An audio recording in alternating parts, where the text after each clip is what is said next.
बिजली से या लाइट से जुड़ी बातें कई तरीकों से कही जाती हैं। अलग-अलग कॉन्टेक्स्ट में, फॉर्मल और इनफॉर्मल इंग्लिश में या ब्रिटिश इंग्लिश में, अमेरिकन इंग्लिश में जो एक्सप्रेशंस होते हैं वो बदल जाते हैं। इस वीडियो में हम ये जानेंगे कि लाइट से जुड़ी हुई बातें जैसे लाइट चली गई, लाइट आ गई, रोज लाइट इसी समय चली जाती है, कई दिनों से लाइट नहीं आ रही है, इस तरह की जो चीजें हैं वो डे टू डे लाइफ में जैसा कि हम यहाँ हिंदी में बोलते हैं वैसे ही इंग्लिश में कैसे बोला जाता है।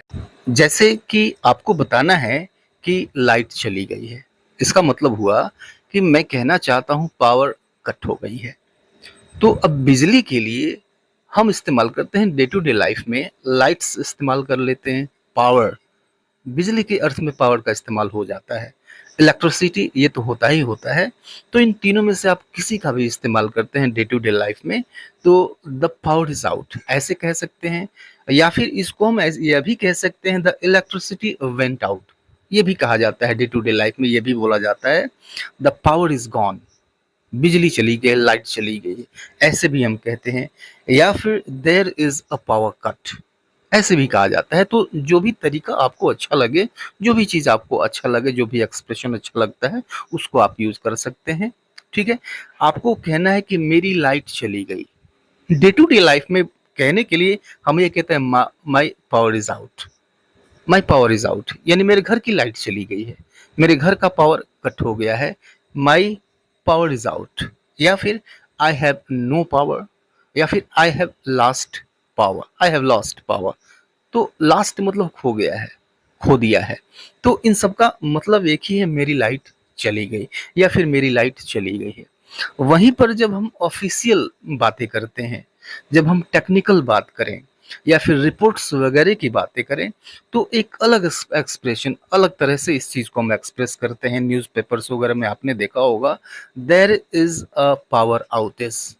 तो बिजली न रहने की अवस्था को हम पावर आउटेज बोलते हैं, ठीक है? The electricity supply is interrupted, ठीक है? इलेक्ट्रिसिटी सप्लाई बाधित हो गई है। इस तरह की भाषा का, इस तरह की भाषा का हम इस्तेमाल करते हैं जब हम टेक्निकल बात करें या फिर रिपोर्ट की बात करें या फिर ऑफिशियल ऑफिशियल लैंग्वेज की बात करें। तो कुछ टर्म्स याद रखिए, पावर आउटेज यानी बिजली के न रहने की अवस्था, पावर सप्लाई, ठीक है? ब्लैकआउट, पावर ब्लैकआउट या फिर ब्लैकआउट। तो ब्लैकआउट भी वही बताता है, पावर न रहने की अवस्था। या फिर सर्विस डिसरप्टेड, यह भी यही बताता है कि पावर नहीं है, पावर डिसरप्टेड हो गया है, ठीक है? तो इन कई तरीकों से कह सकते, तो ये सारे के सारे बहुत ही कॉमन एक्सप्रेशंस हैं। आपको कहना है लाइट आ गई, तो लाइट आ गई डे टू डे लाइफ में हम क्या कहते हैं, अपने घर की भाषा में क्या कहते हैं इसको, कि the power is back on, power आ गई या फिर लाइट आ गई, the electricity is back on. Casual English में ऐसा कहा जाता है, the lights came back on. Casual English में ऐसा बोला जाता है। घरेलू भाषा में इस तरह से हम बात करते हैं आपस में, the lights came back on, the power is restored, ठीक है? तो रीस्टोर्ड यानी पुरानी अवस्था में लौट आना, रिस्टोर हो गया है। तो इस तरह से डे टू डे लाइफ में हम आपस में इस तरह से बातें करते हैं, बताते हैं कि लाइट आ गई। लेकिन वहीं पर ऑफिशियल लैंग्वेज में, टेक्निकल लैंग्वेज में या फिर रिपोर्ट्स वगैरह में हम पढ़ते हैं या फिर सुनते हैं, the power supply has been restored. इस तरीके से कहा जाता है, बिल्कुल साफ साफ तरीके से बोला जाता है, the power supply has been resumed. ये फॉर्मल इंग्लिश में इस तरह से कहते हैं, ठीक है? आपको कहना है रोज लाइट इसी समय चली जाती है, ओके? तो कैजुअल इंग्लिश में हम क्या कहते हैं, the lights go off around this time every day. Informal English में, कैजुअल इंग्लिश में हम इसको कहते हैं इस तरह से, the electricity cuts out daily at this hour, ठीक है? तो इन सब का मतलब हुआ कि रोज लाइट इसी समय चली जाती है। डे टू डे लाइफ में इस तरह की इंग्लिश हम बोलते हैं।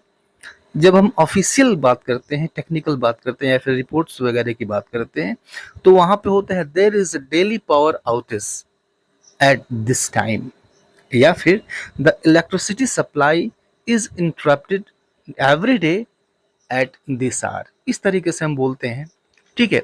वहीं पे आपको अगर ये कहना है कि कई दिनों से लाइट नहीं आ रही है, ठीक है। अब इसको हम इनफॉर्मल इंग्लिश में अलग तरीके से कहते हैं, डे टू डे लाइफ में कैजुअल इंग्लिश में अलग तरीके से कहते हैं, we haven't had power for many days, यानी हमारे यहाँ कई दिनों से लाइट नहीं आ रही है। The lights have not been on for many days, हमको कहना है, हम कह रहे हैं, मैं बता रहा हूँ कि कई दिनों से हमारे यहाँ लाइट नहीं आ रही है। The electricity has not come back for several days, कई दिनों से हमारे यहाँ लाइट नहीं आई।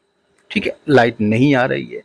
तो इनफॉर्मल या कैजुअल इंग्लिश में, डे टू डे इंग्लिश में इस तरह से बोलते हैं। वहीं पर फॉर्मल में जो एक्सप्रेशन है वो चेंज हो जाते हैं।